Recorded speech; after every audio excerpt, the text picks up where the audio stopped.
بسم اللہ الرحمن الرحیم نحمدہ و نصلی علی رسولہ الکریم اما بعد۔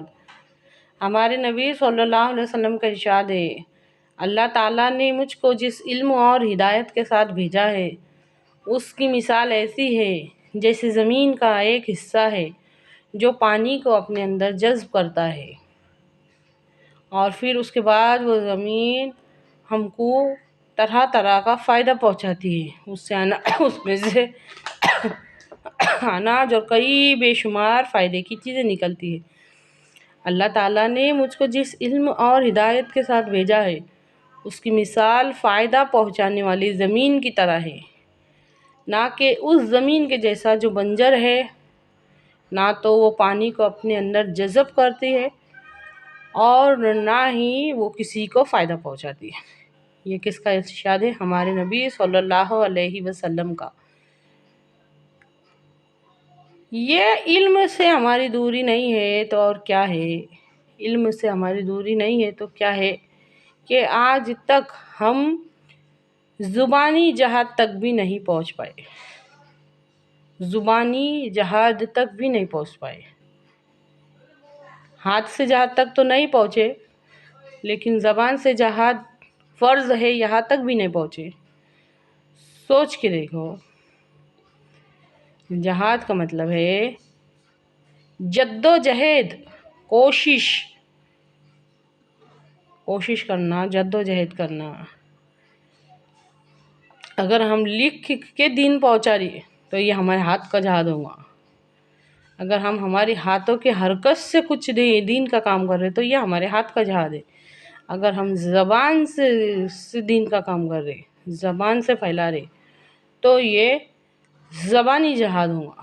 جہاد کا مطلب صرف تلوار لے کے میدان میں نکلنا نہیں ہے۔ اچھی طرح سے سمجھیے اس بات کو۔ مثال کے طور پہ مولانا طارق جمیل فرماتے ہیں کہ ایک شخص میرے پاس آیا، ایک ریکویسٹ کر کے کہنے لگا، مولانا میرا بیٹا بے نمازی ہے، اس سے کتنا بھی کہو نماز ہی نہیں پڑھتا، میں کیا کروں؟ مولانا نے ان کے لڑکے سے بات کی، بولے بیٹے تو صرف ایک کام کر، بولے دن میں 5 لوگوں کو مسجد تک لے کے آ نماز کے واسطے۔ غور کیجئے اس بات میں، تو خود پڑھ نہیں، اس کے اوپر کچھ بھی زبردستی نہیں کرے، بچے کے اوپر، اس لڑکے کے اوپر کچھ بھی زبردستی نہیں کرے، صرف اتنا کہا کہ تو ہے نا 5 لوگوں کو مسجد تک نماز کے واسطے لے کے آ۔ اب یہ کیسا ممکن تھا کہ کوئی دوسروں کو پکڑ کے لے کر آئے، 5 لوگوں کو نماز کے واسطے لے کے آئے اور خود نہ پڑھے؟ امر بالمعروف اور نہی عن المنکر کی مثال پہ سوچ کے دیکھو کہ اگر ہم دن بھر میں لوگوں سے یہ کہیں گے یہ برائی سے رکو، یہ برائی سے روکو، نیکی کرو، نیکی کرو، نیکی کرو، خود کیسے اس سے بچیں گے ہم یہ سب بس؟